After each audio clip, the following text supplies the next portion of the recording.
Good morning, viewers. And today we are here with a new episode of Medi Chit Chat with a very senior transfusion medicine expert, Dr. Seema Gupta, madam. Welcome, madam, to this episode. And हम लोग बहुत सारी बातें करेंगे कि लोग blood donation क्यों करें या क्यों ना करें या क्या नए एडवांसमेंट्स हैं. बट उसके पहले I want you to introduce yourself. Thank you, Dr. Richa, for this opportunity. You're doing a wonderful job and we really enjoy your videos. So, I'm Dr. Seema Gupta. I did my MBBS from Jawaharlal Nehru Medical College, Ajmer, Rajasthan. And I did DMB Pathology from New Delhi, MJ Medical College, Kanpur. And it's been how many years that you have been working as a transfusion medicine expert, ma'am? So I think it's been more than 20 years that I've long time. Yes. तो हम लोगों को जब हम पढ़ते थे ना ma'am, तो ब्लड बैंक में मतलब हमारी रेसिडेंसी का 6 महीना तो ब्लड बैंक में ही गया है. आई एम श्योर ये हर डॉक्टर रिलेट कर सकता है. तो मुझे लगता था कि heart of any hospital is blood bank. वो जितना it's an emergency service and बड़ा हॉस्पिटल है, टर्शरी केयर सेंटर है, और वहाँ पे अगर ब्लड बैंक अच्छा हो तो we can save so many lives, ma'am. So what you are doing is so very very important to any institute because you let the heart beat of any hospital. So nice. Okay, so ma'am हमें ये जानना था कि अभी तो थोड़ा concept बदल गया है ना. पहले एक ब्लड हम जो देते थे वो होल ब्लड कंसेप्ट था, बट आजकल ऐसा है कि one unit of blood can save multiple lives. तो ये क्या है, हमारे दर्शकों को थोड़ा बताइए ना. सो जैसे बाकी फील्ड्स इवॉल्व करती हैं, blood banking has also evolve.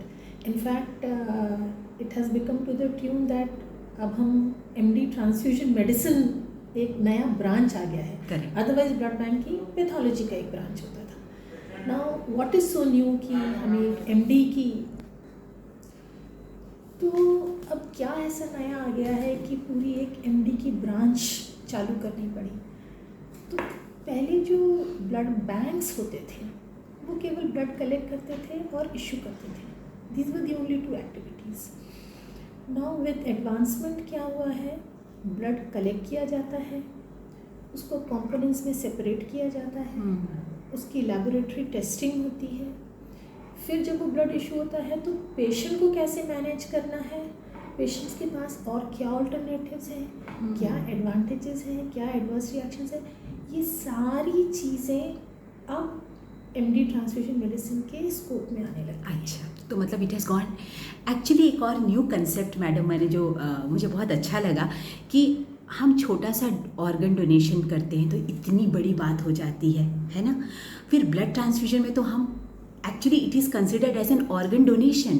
तो ये जो मुझे कंसेप्ट होता है, it was like an enlightenment कि अरे ब्लड डोनेशन सिर्फ ब्लड डोनेशन नहीं है, it is you are actually donating kind of an organ which is so vital to the body.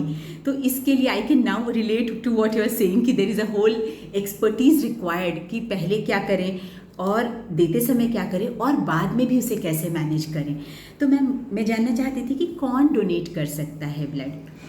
देखिए, कोई भी हेल्दी इंसान, मेल और फीमेल, कैन डोनेट. अच्छा. बेसिक रिक्वायरमेंट्स हैं कि they should be between 18 and 65 years of age. Okay. First time donors need to be less than 60. अच्छा. उनका वेट होना चाहिए एटलीस्ट 45 kgs. उसके ऊपर कितना भी हो, इट इज चलिए. देन हीमोग्लोबिन 12.5 grams के ऊपर होना. तो मतलब हर डोनेशन के पहले आप हीमोग्लोबिन चेक करते ही हैं. अच्छा. तो वो फीमेल्स और मेल्स के लिए डिफरेंट नहीं मतलब है. डरना नहीं है, अगर आपका हीमोग्लोबिन कम है तो आपको ब्लड डोनेशन वाले वैसे भी वापस घर भेज देंगे. So they will see that you are healthy. Yes, definitely. Okay.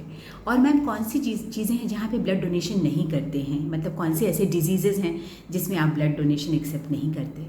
देखिए, अगर आप कोई भी मेडिसिन ले रहे हैं, अच्छा, किसी भी डिजीज़ की, मेजर डिजीज़ की भी कार्डियक डिजीज़ है, या आपने कभी ट्रांसप्लांट हुआ है, या आपको MI हुआ है, या स्ट्रोक हुआ है, या एपिलेप्सी है, इस टाइप की अगर कोई भी, या ब्लीडिंग डिसऑर्डर्स है, इस टाइप की कोई भी बीमारी है तो आप डोनेट नहीं कर सकते. You are permanently deaf. Okay.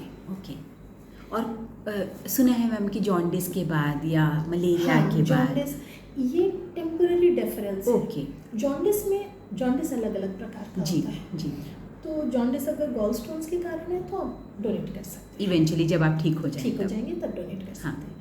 लेकिन जॉन्डिस अगर हेपेटाइटिस बी के कारण है तो आप कभी भी डोनेट नहीं कर सकते। ओके। क्योंकि दूसरा है एक हेपेटाइटिस ए जो नॉर्मली 1 महीने में ठीक हो जाता है, तो वो अगर हुआ है तो आप 12 महीने के बाद डोनेट कर सकते हैं। अच्छा, तो मतलब जॉन्डिस की वैरायटी विल डिसाइड कि आप दे सकते हैं या कभी नहीं दे सकते या कितने दिनों के बाद दे सकते हैं। हाँ, इसीलिए क्या होता है जब आप डिसाइड करते हैं, जब आप एक ब्लड सेंटर में जाते हैं ब्लड डोनेट करने के लिए, तो आपका एक हेल्थ चेकअप होता है। अच्छा।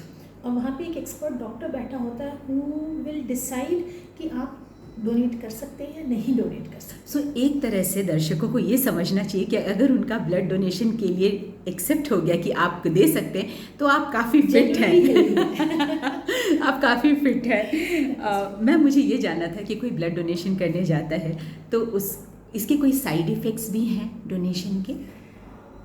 कभी कभी yes, it's like any other procedure. अच्छा। तो कुछ साइड इफ़ेक्ट्स हो सकते हैं but they usually very minor. Okay. कभी कभी किसी को ऐसे फेंटिंग अटैक जैसा लग सकता है, और कभी कभी ऐसे भी होता है कि जहाँ से नीडल प्रिक देते हैं वहाँ पे थोड़ा सा ब्लीड होता है, हेमाटोमा जैसे छोटा बन जाए, but usually these are very minor and very rare, they can be taken care of immediately. और कुछ बेनिफिट्स हैं क्या मैम ब्लड डोनेशन के? बहुत सारे बेनिफिट्स हैं। अच्छा। सबसे पहले तो ये है कि आप जो काम कर रहे हैं उससे कितना फील गुड फैक्टर आता है कि you have been able to save 3 lives. Right. For a person whom you don't know, मेरा कोई पर्सनल इंटरेस्ट नहीं है when I am donating, it is totally altruistic, right. Society से कनेक्ट करते हैं, many a time we give you a card also which people put to show and to get recognition from the society कि भाई सही बात हमने है। एक रक्तदान एक्चुअली किया मैम है। हमारे पास तो इतने सारे डॉक्टर्स हैं जो हर 3 महीने में डोनेट करते रहते हैं ब्लड। हमारे यहाँ कितने सारे हैं because they know what is the importance of Blood donate. This is huge gap Right. Between demand and supply.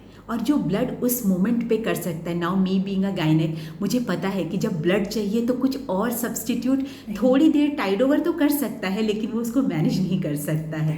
और एक और भी मैम थोड़ा सा बेनिफिट हो गया है सोसाइटी में कि जब से ये डेंगू वगैरह के, although it's a bad thing, लेकिन जब से ये डेंगू में प्लेटलेट्स कम होने लगे हैं या प्लाज्मा के रिक्वायरमेंट्स, तो लोगों में थोड़ा अवेयरनेस तो आया है, बहुत जागरूकता आई है। और अभी कई बार ऐसे होता है कि जैसे किसी की कार्डियक सर्जरी है, करेक्ट। अब कार्डियक सर्जरी में ब्लड बहुत ज़्यादा चाहिए और वो पेशेंट है रेयर ब्लड ग्रुप का, अच्छा। AB नेगेटिव है। तो ना तो हमारी इन्वेंट्री में इतना AB negative group usually available होता है, तो हम क्या करते हैं, हमारे पास डोनर लिस्ट होती है और हम उन्हें बुलाते हैं, people come, that is the best part कि when we call them they will come and donate. Correct. They will not even know who the patient is, फिर भी वो लोग आके डोनेट करें। मतलब it's such a goodness to other level है ये मैम, है ना? Today when I go home I feel nice that I've been able to do something nice for the patients. Okay ma'am, थोड़ा सा शिफ्टिंग फ्रॉम द टॉपिक, हमने वो कौन सी movie देखी थी, अमर अकबर एंथनी जी, जिसमें वो 3 ब्लड एक साथ जा रहा था, ये रियल लाइफ में पॉसिबल है क्या ma'am?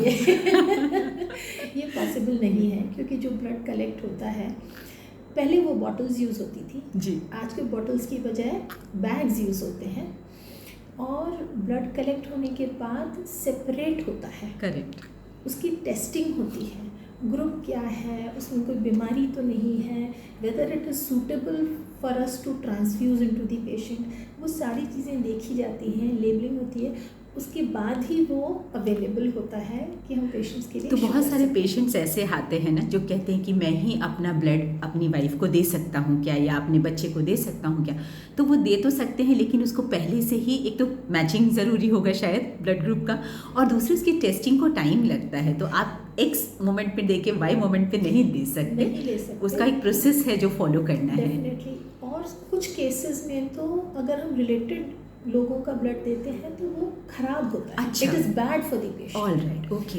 And if there are people जो इंसिस्ट करते हैं कि भाई नहीं हमें हमारा ही ब्लड चाहिए, तो फिर उसको इरेडिएट कराना पड़ता है। Okay, so this is what is the now new expertise what you are telling us. So this is something known as transfusion associated graft versus host disease. ऐसा हो सकता है स्पेशली अगर पेशेंट इम्यूनो कॉम्प्रोमाइज्ड है. अच्छा ma'am, ये जो universal donor कहते हैं ओ नेगेटिव में, क्या ये सच में यूनिवर्सल डोनर होते हैं? मतलब हम ये सच में सबको दे सकते हैं ब्लड? इमरजेंसी में दे सकते हैं. अच्छा. लेकिन अगर इमरजेंसी नहीं है या इतना टाइम नहीं है जब कि हम ब्लड ग्रुप कर सकें, तब मे बी इन सब मतलब एकदम लाइफ सेविंग सिचुएशन हो तो ही हम दे सकते हैं, अदरवाइज हम ग्रुप स्पेसिफिक ही देना पसंद. और मैम आप लोग का जो ब्लड बैंक होता है वो आजकल तो एटलीस्ट हम मुंबई और नवी मुंबई की बात करते हैं, ये काफ़ी लेवल पे इंटरलिंक्ड भी होता है ना, आप लोगों के आपस में किसके पास क्या अवेलेबल है क्या नहीं है. हाँ, एक सीमलेस तो इन्वेंट्री हो गई है. SBTC की वेबसाइट्स हैं. अच्छा. रक्त कोष की भी वेबसाइट्स हैं जहाँ पे आपको कहीं किसी भी ब्लड बैंक अगर आप स्टॉक देखना चाहें कि कहाँ पे क्या अवेलेबल है तो वो स्टॉक देख सकते हैं. ये जो इंडिया डिजिटलाइज हुआ है उसके कितने बेनिफिट्स हैं कि हम लोग यहाँ बैठे हुए पता चल सकता है कि जी ब्लड बैंक में क्या अवेलेबिलिटी है ऐसा. And usually blood banks will also help. Like अगर मेरे पास कोई एक ब्लड ग्रुप नहीं है तो I will ensure that I will arrange it from somebody else. Ma'am आप तो रोज़ ये फेस करती होंगी, आपको ऐसे कौन से मिथ्स हैं जो आपको लगता है कि ये रोज़ पूछते हैं पेशेंट और ये हमें आज बैठ के सॉल्व ही कर देना चाहिए? सबसे बड़ा मिथ तो ये है कि मैं बहुत दुबला पतला हूँ, मेरे में तो ब्लड ही नहीं है तो मैं क्या डोनेट करूँ. Correct. So I want to say everybody, जो कितना भी वेट होने दीजिए, मैंने मिनिमम 45 kgs तो चाहिए, उसके ऊपर कितना भी है तो ब्लड 5 to 6 लीटर्स होता है and we take only 350 to 450 ml depending on the weight. तो that is barely 7 or 8% of your total blood volume. आप सेफली दे सकते हैं. और मैम कितने समय में ये ब्लड अपनी बॉडी में फिर से बन जाता होगा? देखिए वॉल्यूम तो 24 आवर्स में रिप्लेस. अच्छा ओके. हाँ, लेकिन रेड ब्लड सेल्स बनने में और 2 से 2.5 महीना लगता है. अच्छा. So every 3 months. That's why you can donate only after 3 months. After 3 months. Right. Now the guidelines have been revised. Females will donate after 4 months because they also lose blood during menstruation. Correct.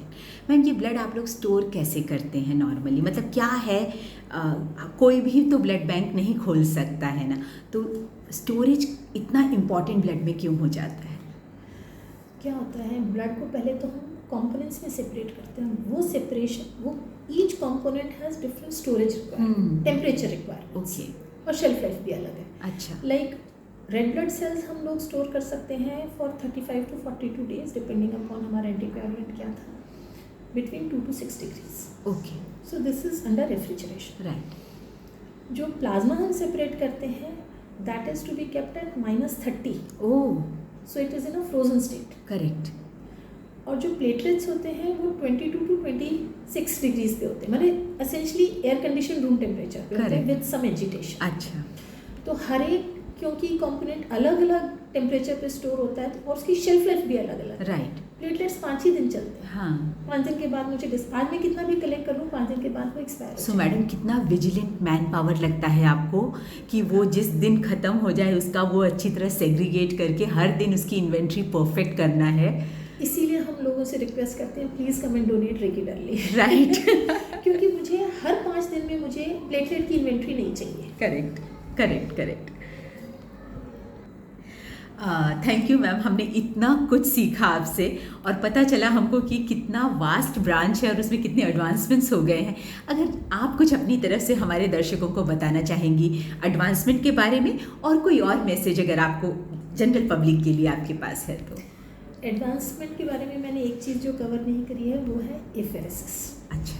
So apheresis ऐसा है कि जिसमें हम blood collect करते हैं, हमें जो component चाहिए होता है, चाहे रेड ब्लड सेल चाहिए या प्लेटलेट चाहिए या प्लाज्मा चाहिए, वो प्लाज्मा कलेक्ट करते हैं and rest of the component is return back to the donor. ओह.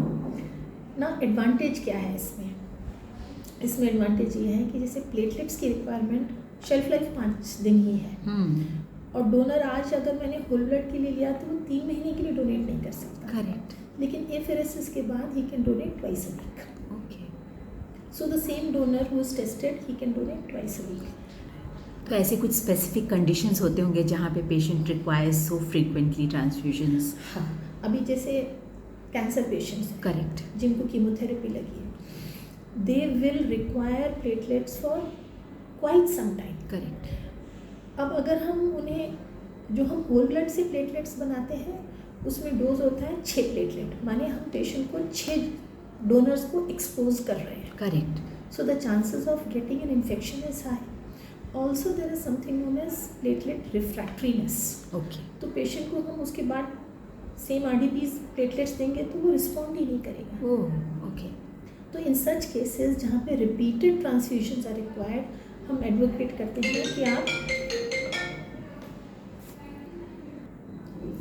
तो इन सच केसेस जहाँ रिपीटेड ट्रांसफ्यूजन्स की ज़रूरत है, हम एडवोकेट करते हैं कि आप सिंगल डोनर प्लेटलेट या एफेरेसिस प्लेटलेट्स लीजिए. तो उसमें एक ही जो डोज होती है वो एक ही डोनर से सफिशिएंट मिल जाती है. राइट. एट अ टाइम एक ही डोनर को एक्सपोज कर रहे हैं. तो मैम ये जो आप सिंगल डोनर SDP की बात कर रहे थे, सिंगल डोनर प्लेटलेट, ये एक यूनिट कितना प्लेटलेट उसमें रहता होगा, मतलब कितनी?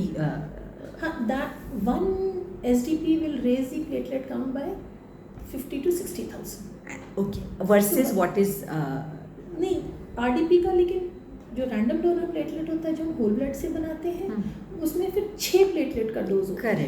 करेक्ट. तो इफेक्ट सिमिलर ही होता है, लेकिन उसमें हम 6 डोनर्स को पेशेंट को एक्सपोज करते हैं.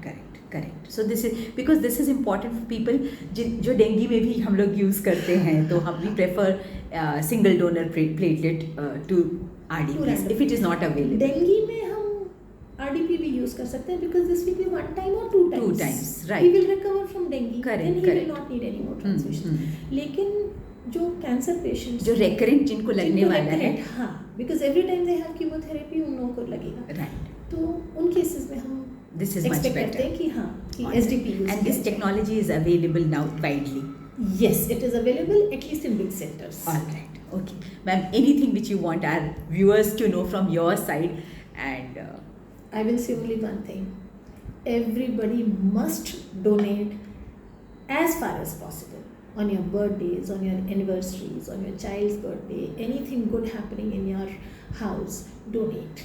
Please donate. Motivate others. You know. Right. There are people who cannot donate for some reason or the other. They can also participate by engaging, by organizing blood donation camps. they can volunteer in other forms. In other forms. Right. Making people aware. So, and you just get a very feel-good factor. Thank you so much ma'am. हमको आपने इतना कुछ बताया, इतने सारे recent advances बताए और इतना सब कुछ कवर किया ट्रांसफ्यूजन मेडिसिन के बारे में. It was such a pleasure hosting you ma'am. Thank you so much. Thank you, Dr. Richa. Thanks a lot.